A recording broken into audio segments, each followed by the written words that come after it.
Well, hi guys, it's the 28th of April. It's a couple of weeks since I did an update, so I just thought I'd do a quick update, show you kind of where I am with a couple of projects at the moment. Before I start, quick shout out. Paying more and more attention these days, looking at YouTube quite a lot for modelling videos, hints, tips, and just looking at what other people are doing. One of the things I really enjoy is watching other people's modelling and seeing what they're doing. I love to watch other people's builds, their techniques, their their materials, whatever they use. I just like to watch that sort of thing. Occasionally, you pick up hints and tips. The people have been saying that they pick up hints and tips from my my videos, which is great. And it kind of works, what goes around comes around. I'm picking up the same kind of hints and tips from other people's videos, and people are picking up sort of hints and tips from mine, so it's great. One of the sites, if you like, or the guys who's doing videos that I really want to give a quick shout out to is Sebastian from Canada. He's Canadian, that makes him cool in my eyes already. He goes by the name Storm. I'm hoping that by the time I've edited it, I'm going to put a link just up here for you to have a quick look. The guy builds 35th scale armour, and I really like what he does. He's got a real enthusiasm for doing this, and clearly gets such joy out of building models, and it's something that I really like to see. I really enjoy looking at his site, looking at his stuff. So Sebastian, keep it up. Really like what you're doing, like your site, like your videos. And keep going. Don't ever stop, because I've been doing this since I was 7 years old, and there's no danger of me stopping anytime soon. So that enthusiasm I just really like to see. So quick shout out there to Storm. I'm going to do as I go along over the next couple of months. I'll give out shouts to sites that particularly people, YouTube contributors that particularly enjoy looking at. My own subscriptions now, I'm up to excuse me, I'm getting up to over sort of 250 subscribers now, so I'm really starting to get quite a few people looking at what I'm doing. Kind of puts a bit of pressure on to keep producing stuff, which is probably no bad thing. However, it does lead to a few issues in the terms of my modelling can be so sort of haphazard in jumping from project to project. I know it can frustrate people if I get sort of 3/4 of the way through a project and then it gets sidelined, which at the moment, one of the projects that people have been watching me do over the last few weeks has been sidelined because something else has taken precedence. So what I'm going to show you at the moment is this, what I've been building mainly over the last week or two is this, which is the Tamiya Type 90. It's a Japanese main battle tank from the 90s, and it came into service in about 1989. As you can see, it looks very similar to the Leopard 2, the earlier Leopard 2 pre-KWS. Now, the reason I've got this is because Tamiya have recently announced a Type 10, which is the new Japanese main battle tank. It actually has got, certainly the turret and other areas look quite a lot like the French Leclerc. But knowing they're going to release that, and I think it's a really cool looking tank, I suddenly had the urge to build the Type 90. So I had a look around on eBay. I found one relatively cheap. It's the version with the mine roller, which I thought, well, okay, we'll go with the mine roller. So anyway, I've been building this one over the last couple of weeks. Well, in fact, this represents about a week's worth of evenings to get to this stage. So it's been a fairly quick build. And as you can see, we're painted. We're into the weathering stage. What I've done is, in terms of the paints, Tamiya have released a few years ago. They released the two main Japanese ground self-defense force camouflage colours, which is a brown, dark earth sort of colour and a dark green. I've used those essentially initially straight from the pot. If you look at Japanese tanks, the Type 90 and the Type 10, there's lots of videos around on YouTube to have a look at. The actual camouflage colours are very, very dark. Now what I didn't want to happen was for me to build this model, use the camouflage colours, get them as accurate as possible, and create a kind of a black hole of a model for, you know, that light just falls into, to quote Douglas Adams. So these colours have been lightened and shifted somewhat just to give a little bit of contrast, and although I kind of dislike the phrase scale effect, I guess that's what I've gone for. So it's to add a little bit of contrast. So in terms of the XF72, what I've used to lighten that was dark yellow for some post shading and stuff, and then with the green, one of the noticeable things about this green colour is it's quite a greyish sort of green. So I didn't want to particularly shift that green whilst I was shading towards olive or towards brown or red or anything like that. So something that I don't usually do when I'm lightening a green colour is I actually used white in this instance to lighten that for the post shading. Normally adding white to green, it would turn it it turns it into a grey-green colour, which shifts colours often in the wrong direction, particularly if you're doing something like RF dark green and you want to lighten it. Always use kind of a brown beige colour to lighten it rather than white, because that keeps the warm olive tone, which you'll lose if you use white. This instance, greying it out a little bit wasn't an issue. I wanted to keep it. I didn't want to sort of warm the tone up any by adding any buff or anything, so I stuck with white for that.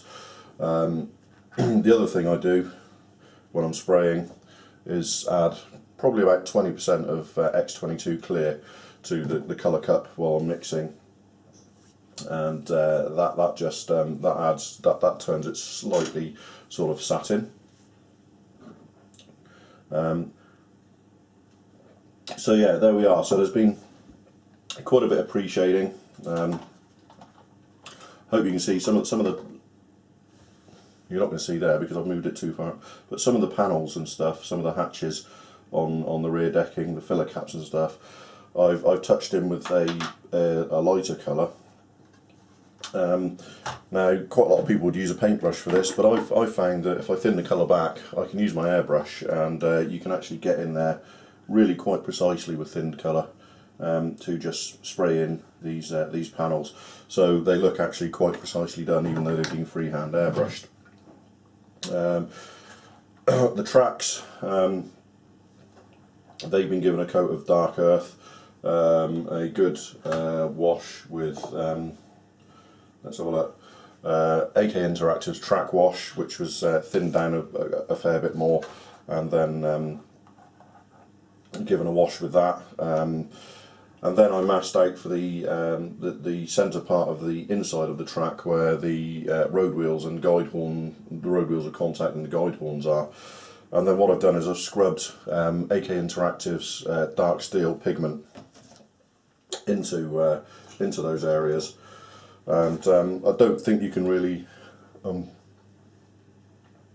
it's difficult to show, but I'm hoping that's just catching the light a little bit, and it looks absolutely brilliant. It's a really, really neat effect for getting that sort of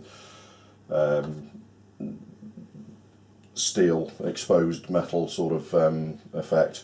So that in particular, that's great. It's the same effect that you get using a soft artist pencil to run over, but in this instance I used a small flat brush, and then it was literally just going over the track and scrubbing it in like that along the track and over the guide horns. Looks absolutely great. I'm really knocked out by how good that looks. Anyway, so that's where we are. The main colours have been sprayed with Tamiya paint. It's been post shaded. Then the model was glossed overall with gear colours sort of lacquer gloss, which gave a nice gloss finish. Followed by I added a wash, a pin wash, particularly. I'm noticing a small. You ever notice those tiny little things that, yeah, it was only a little bit of dust, but they really stand out on camouflages. So the pin wash was a mixture of Winsor & Newton oils, which was raw umber and Payne's grey mixed together, and that was added as a pin wash around all the detail and recesses, and I hope you can see over the grills on the engine deck. That was left to dry, and then at that point I added the decals, having picked which one I wanted to do.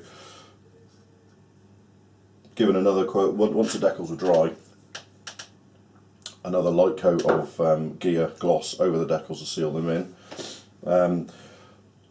Lots of people complain about Tamiya decals, say they're very thick. In my experience, if you use very, very, very, in fact boiling water to pad them down into the detail once they're on, it turns out that what's actually thick on these decals is the glue, not the decal itself. So once the decal's in place and it's been padded down really, really well, I tend not to use softening agents. I just use a piece of kitchen towel dipped in boiling water and used to press the decal into the detail.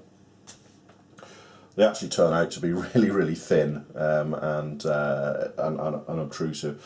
It's the decal adhesive on the paper which makes them look thick, not the actual decals, guys. So they are perfectly usable, and in actual fact, with this pressed in and a light coat of gloss over the top, I cannot see the edges of these decals. So I'm really happy to use them, having learned how to use them. So anyway, once that was done and given a quick coat of gloss, what then happened was I gave it a coat of matte varnish, and I've been trying something new for this. This is Winsor & Newton's acrylic flat. I used it, in this instance I thinned it with their artisan thinner. Now this thinner is kind of a water soluble oil. So what it does is it makes these paint, it makes the thinner behave more like an enamel, which in my opinion is just perfect. It does extend the drying time quite considerably. You know, if you're spraying this over and you thinned it with like distilled water or something like that, this will dry in 30 seconds if you blow some air over it. Using this has extended the drying time to several hours. But I have to say the effect it's actually given it, in terms of it gives it loads of time to level out, and it's given it a flat finish, but with kind of a silky smoothness I haven't seen from any other kind of matte varnishes. So I'll be doing some more experiments with that over the coming months on models, so stay tuned. But so far that is something so far I can recommend. Got a couple of bottles of, I got that and the satin one off of eBay last week. It's early morning, so I am drinking tea, guys. So following the decals and another little bit of a gloss coat over the top, what's actually happened then is I've given it the coat of flat varnish. And the reason for giving it a coat of flat varnish at that point was I wanted to add a couple of filters, and filters don't work well on a gloss surface, so it had to be a flat surface. So once that was dry, the actual filter I chose to go with was was Winter Streaking Grime, which is a wash sort of streaking colour that AK Interactive do, but it's a kind of a greeny sort of sludgy sort of colour, but thinned right back. And for that I used some AK Interactive's odourless thinner just to see how it performed. I'm not sure it's got any advantages over just using white spirit, to be honest, but you know, we try these things, and occasionally there's an epiphany and occasionally there's not. I haven't really seen any benefits of using it, but we tried and it didn't harm anything. So it was a really, really thin mix, and using again a brush, a flat brush. It was just brushed over. I've added 2 coats in the last sort of 12-15 hours over the model, and what it's done is it's warmed it up very slightly, and just sort of blended the colours together in a more natural way, and it's also sort of removed sort of the starkness from the decals, particularly this eagle with the stripes on the side here, and on the turret. So that's where we are with the Type 90 at the moment. One other thing I should mention is that the tracks here, when I initially applied the tracks, they were quite loose. So what I've had to do was remove a link from the top side. I'd actually glued the tracks together before I realised they were too long, so my link sort of removal was a bit clumsy, should I say. Fortunately, stapled together, popped back on, and it's all hidden under the side skirt there, so you can't see it. But what you can see, hopefully, is that I've got these nice angles on the tracks there, so it looks very realistic now. Really happy with the way that's gone. For what's colloquially known as rubber band tracks, I think that's about as good a result as you're going to get from these sorts of tracks. So I'm really happy with the way the tracks have gone. As I said, the version I've got is the Type 90 with the mine roller, and I've been looking at the mine roller for the best part of a week as I've been building the model and shying away from it, but the last couple of days I've finally bitten the bullet, and we're building the mine rollers and painting as we go along. So typically Tamiya, you know, I worried and I sort of shied away from it, but reality is nothing to worry about. Everything on Tamiya kits these days is keyed, so it all fits very precisely. It's very difficult to get it wrong. This was literally just following the instructions and and building them. So they will pop into there on the finished model, like so. And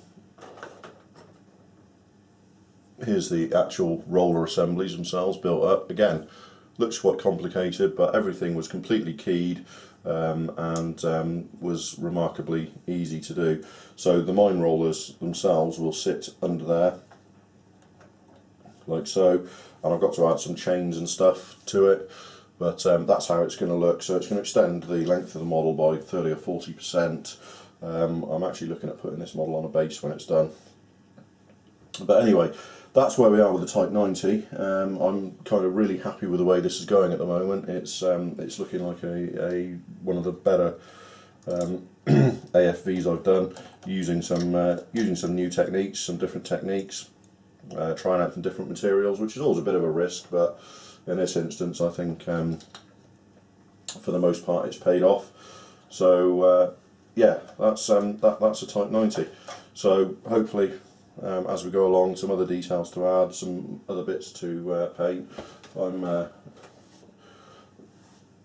There's a 50 caliber which I've drilled out the gun barrel for that and assembled it and primed it, and we're ready to start painting that.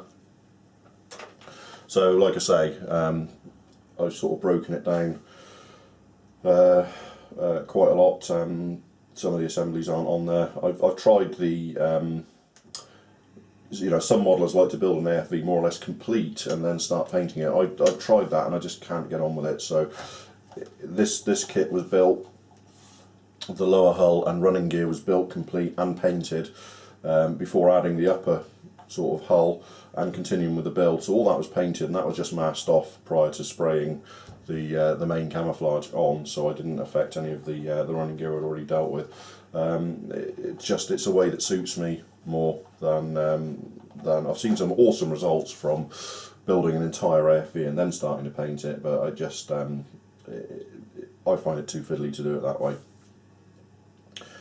So anyway, I hear you scream. There's the Type 90, and you probably want to know what's been going on with the kits. The other project I had on the go the other week, which was the new Kinetic 48 scale Kfir.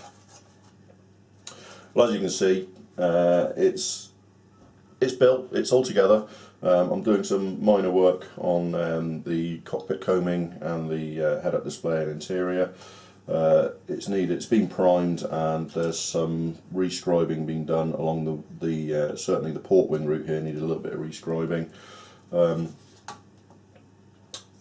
essentially, we're kind of, we are literally a day or two away from starting to airbrush this. So there's just a few little assemblies to go. One of the things I didn't like was the ejector seat. I'm doing an Ecuadorian Kfir, which will be a C2 in the early type camouflage. They had a Martin Baker Mark 6 ejector seat, which is an early style ejector seat. Couldn't find an aftermarket one of those, but looking on Martin Baker's own site, a Mark 4, the Mark 4, the SMB Mark 4 for the earlier variants of the Mirage F1. It's close. It's not perfect, but it's close, and it's certainly going to look okay in this cockpit until a proper Kfir style Mark 6 turns up. So I'm going to use that. That's had a base coat of Valero's Panzer Grey primer. I'll give it a coat. I'll give it a wash of black to pop all the detail out, and then start painting all the detail parts later. So that's like I say, that's the ejector seat. The other thing I have purchased, and it's something you have to be careful of because you could probably lose this very easily. I can't even get hold of it at the moment. There you go. I don't know if you can see that. That's a Master Models turned brass pitot tube, which is just insanely superior to what you get in the kit. So that will pop into there like so, and replace the kit's pitot, and that's what you're going to end up with. So a few little aftermarket sort of upgrades are really helping with this. I've assembled the tanks, so those need a little bit of work yet. But it's basically to reassure people that I know I've done a couple of videos specifically about the Kfir. It's not dead. It's not in a hall of shame. It's literally just on hiatus at the moment for a week or two while I build the Type 90 MBT. So this quite often happens with me. So the videos for the Kfir will sort of pick up again in the next week or two when I hopefully get this finished, and then I'll go straight back to the Kfir because I've got a couple of projects lined up that I need to be getting on with. One for a magazine article and stuff like that. So there's one or two minor, shall we say, pressures on me to get some modelling done of a specific nature. So over the next couple of weeks we'll get these two finished, and then I'll look at what I need to be doing for the magazine articles. So anyway, guys, that's where I am at the moment. That's where we stand. Those are the projects on the go. So that was just an update to what I'm doing at the moment. And next time I see you, hopefully the Type 90 will be done. The Kfir will be at least well on the way to being completed, if not actually done. So thanks for watching, and I'll see you next time. And keep modelling, and happy modelling. Thanks very much.